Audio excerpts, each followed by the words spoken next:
hearing started. This is a budget hearing for the Crouse Marshall Business Improvement District. I'm Councilor Green. I'm joined by Councilor Hogan, Councilor Peniagua, Councilor Monto, Councilor Allen. So we'll turn it over to you guys. Introduce yourselves and take us through your budget. Sure, thank you. My name is Marika Trier. I work for both the Crouse Marshall Business Improvement District as well as the Downtown Committee, so I'll be here for the 10:30 hearing as well.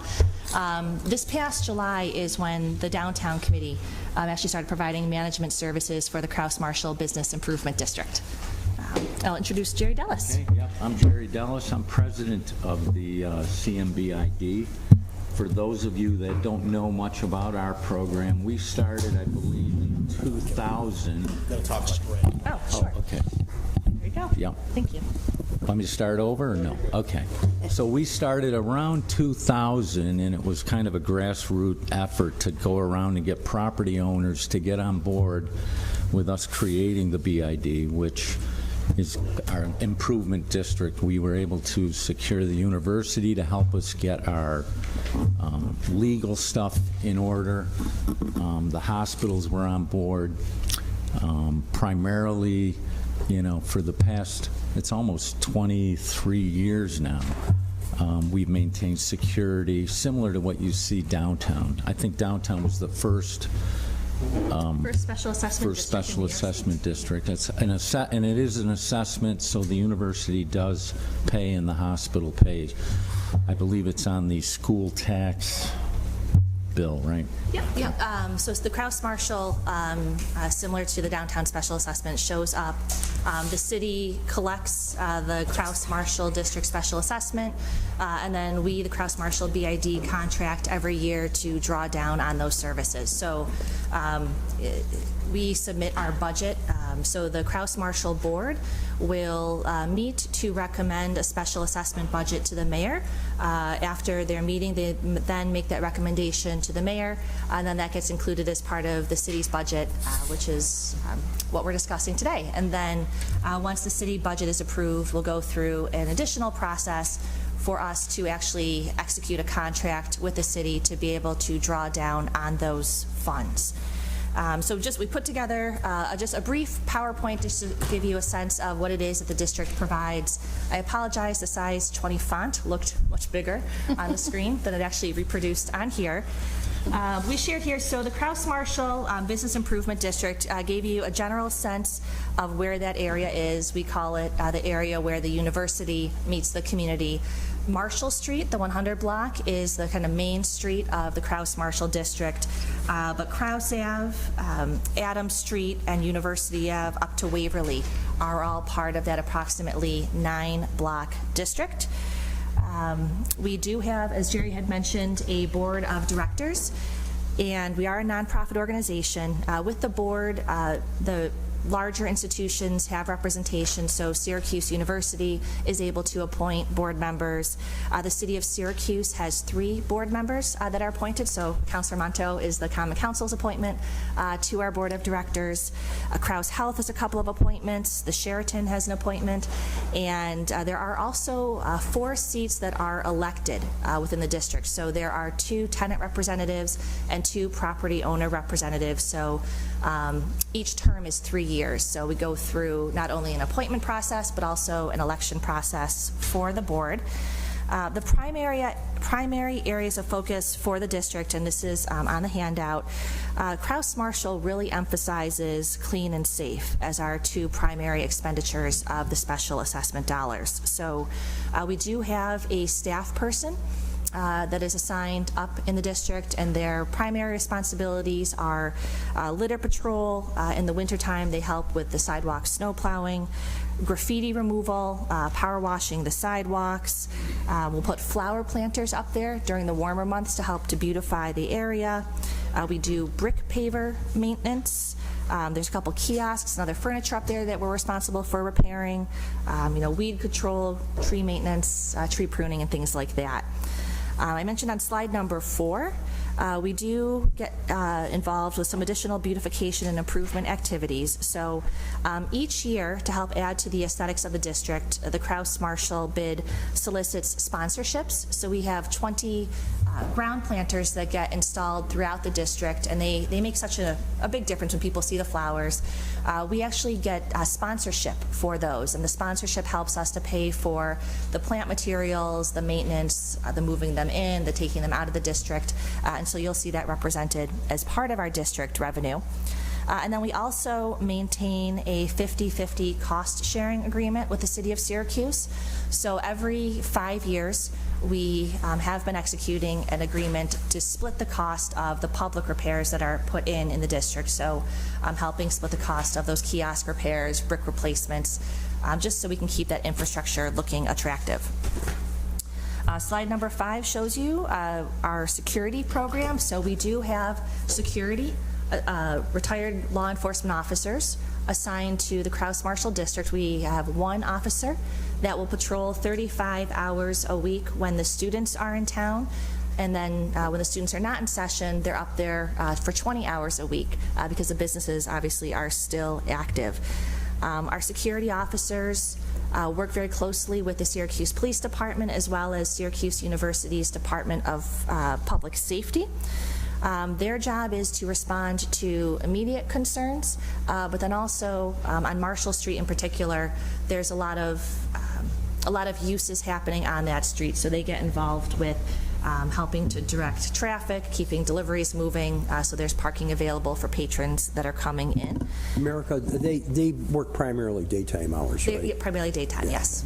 So are they flexible at all, or do they work daytime hours? Work daytime hours. The Syracuse Police Department earlier this year started putting in place an overnight, a later night patrol on Thursdays, Fridays, and Saturday nights to help with some of the bar traffic. And that was at the request of? That was at the request of Syracuse University's Department of Public Safety. Okay. What about when you have special events downtown? Are they part of all of that, or? So this is for Crouse Marshall. So for downtown committee. Oh, right. Yep. This is the other. Okay, I'm sorry. Yep. But no, so certainly one of the things that's been really helpful is because we have a strong Syracuse University representation on the board, we're able to get their schedule of events for both the fall and the spring semesters. So we'll know when they have major, mostly, there's so many events now happening up at the JMA Wireless Dome. So we're seeing obviously the effects of that increased traffic. We also know when there's parents' weekends or graduation, so that's helpful for both our environmental maintenance crew as well as the security team, just to be aware of when we'll be expecting to see higher than normal crowds up there. And then after some of those larger events, because the businesses get a lot of the attention, the City of Syracuse and also the Crouse Marshall crews will come in to do more frequent garbage, emptying of the trash cans, and litter pickup to try and make the area attractive for the next day. Just a quick question about security. In the budget, I see that it's quite a jump, around $14,000. So is that adding staff, or is that just improving pay? It is a change in the salary adjustment that was made. Security was of primary importance and is of primary importance. Yeah, to be competitive, just to get somebody to stay, we had to increase because everybody else is doing it, so. We're finding there is, and I'm sure you see this too, high demand for retired law enforcement, whether it's for the school districts or for the Syracuse Airport Authority. Yeah. And so to be able to retain our security team, the board agreed to a salary adjustment that took effect on January 1st. And then you'll see that reflected as part of our year-end projections as well as the budget going into next year as well. Yeah, we've been very good for the past 20 years of hardly ever raising our budget, but we're at a point now where we have to do something. And the benefits went up too, so did it just go up commensurate with, or did you add additional benefits for the whole just team? go with that increased pay. Got it. Yep. Thanks. And then additionally, besides the clean and safe aspects, the Crouse Marshall bid also is involved in marketing activities. So we have a website, crousemarshall.com, which is populated with information about the retailers that you can find up there, the restaurants, the services located in the district. And then we also place about 20 banners throughout the area to help welcome people as they're coming into the district. So you'll see new banners going up shortly. They have been ordered as of this morning. Oh, good.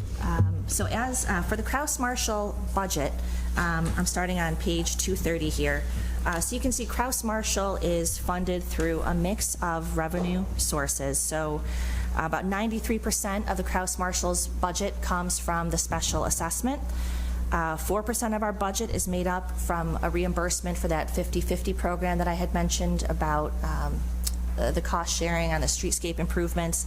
And then about 2% comes from sort of our interest rates on our finances, as well as that sponsorship amount, so paying for planters.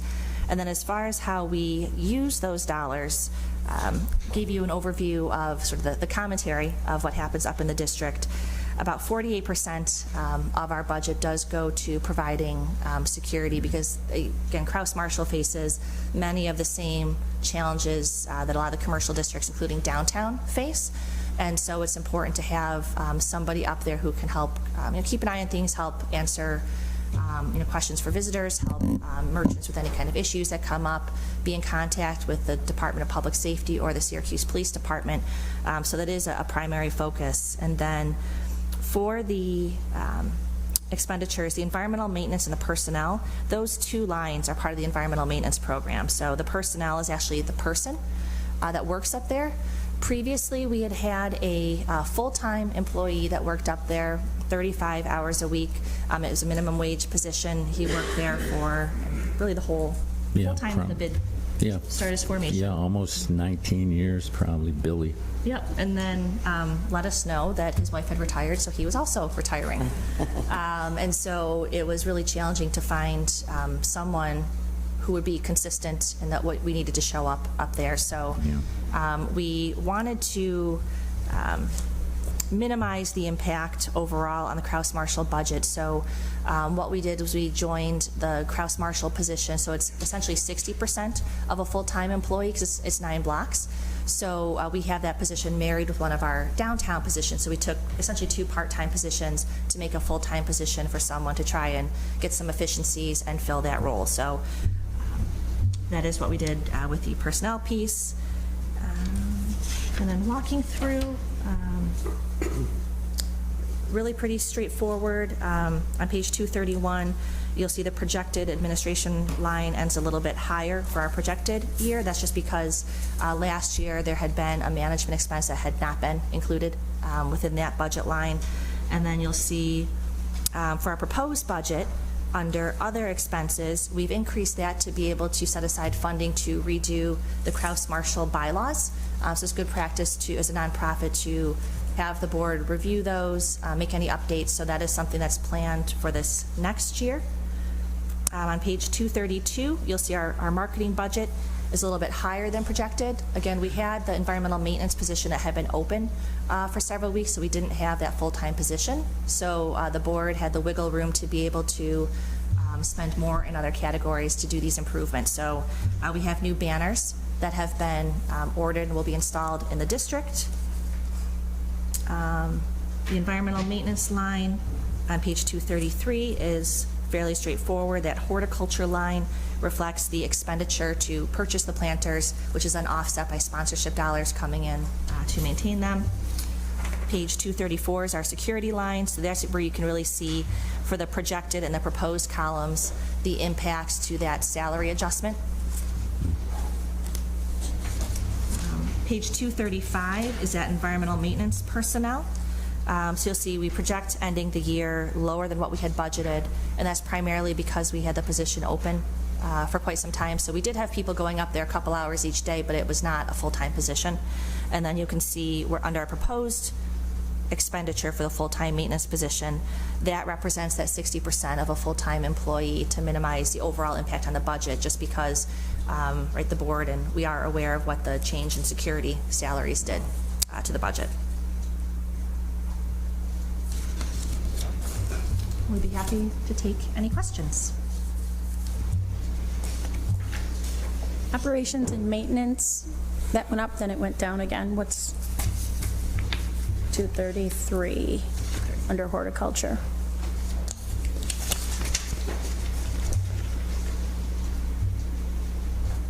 233. Under horticulture, yep. I'm sorry, could you repeat the question? So obviously, it started out 600, and now then it spiked to 32, and now it's down to 15. I just wonder what's going on in there that's causing the... Oh, yes. The operations and maintenance line, that it was new uniform purchases, winter and summer uniforms. Got it. So our hope is that those were one-time purchases that will not be incurred next year with consistent employees. Okay. And last question, security, armed or not armed? Armed. Street closure helping on the weekends. Oh, yeah. Closure? Yeah. It seems to be running smoothly. When the new police chief came in for the Department of Public Safety, he came from a university in Ohio, and he was very concerned about late night security and opportunities for negative activities. So worked very closely with the police department to do the closures, and everything seems to be running smoothly.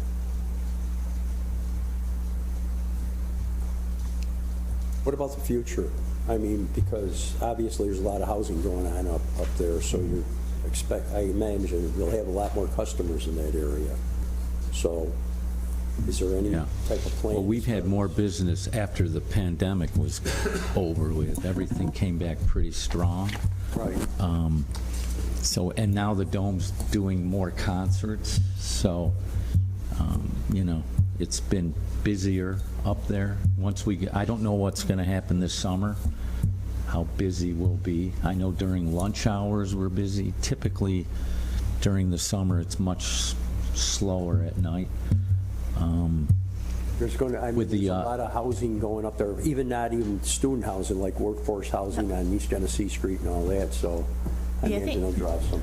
Yeah, so we've been seeing, just in terms of changes, so we're excited that there's, Starbucks had moved out of the Hill, but there's a new, New York City-style bagel shop that's been opening in there. So from a real estate perspective, we've been hearing, again, it's one of the most expensive markets, a very strong market up there because you have that built-in population of the students. And so that's why when the board is making these discussions, it's a lot of focus on sort of the public space, what people experience when they get up there, because a lot of people, right, you've got the folks from the Hill coming down, you've got all the student housing there. So I think between Crouse, Marshall, but also the East Genesee Regents Association area, you're going to see a lot of changes there just because of, all of the apartments that are being built within that area. You've come a long way. It's just amazing how it looks compared to what it looked a couple of decades ago. Yeah, I've been here my whole life. In fact, we were the Dallas family since 1926 up on the Hill. So I think Nader worked for you guys back then, right? Didn't he? Yeah. So it's been quite a change, especially when I bring my dad up there and he sees the change, and it was farmland when he was around. And our CMBID was such a great thing to create back when we did. It brought everybody together. The communication's good. And we maintain the area. Sure, it's now getting a little bit run down a little bit because of 20 years. So our plan is to get new trash cans, continue to upgrade, replace bricks. Tree roots have started to push up bricks. But it's been good. It's been good for the community, good for everybody. And I think Syracuse on a whole has been removing its boundaries and becoming a little bit more of a whole group instead of here's the university, here's this, here's, outside the area. I think we're removing boundaries and we're becoming a much bigger and better city. So. And that is something Jerry had mentioned. There had not been an increase for many years with this organization, and if you go up there, you can see the infrastructure is starting to get a little bit worn. And so that is something, too, in terms of putting a focus of how we can raise enough resources and look at diversifying so we can have that money to be able to make those replacements. We have to have bricks shipped in, because there's certain bricks that were used for the streetscape improvements. We have to have bricks shipped in from Ohio because we have to find just the right color, because people will I think they're building a fire pit. Well, people just take them overnight. And Yeah. so fire pit is what we're thinking is being built, but we have to replace those for tripping hazards, and so we try to get to those quickly. But again, there's several repairs, like the trash cans, right, they take a beating.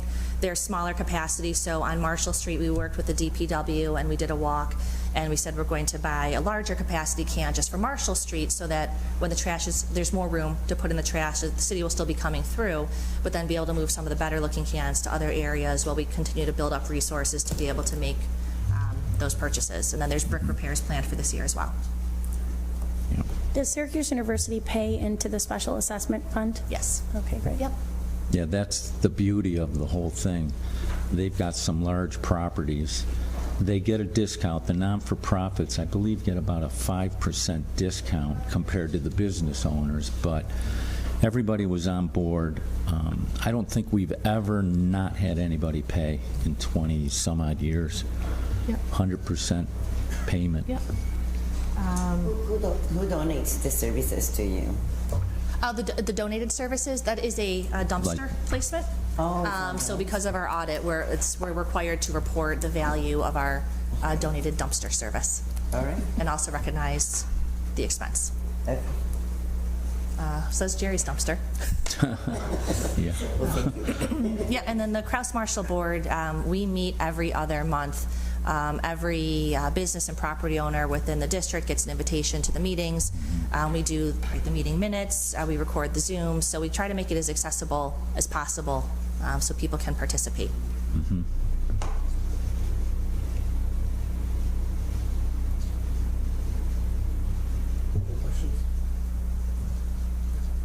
Great work. Great, Okay, thank you. thanks. So you're going to stay dismissed. and do the downtown? I am. Okay. Their You need to wear a budget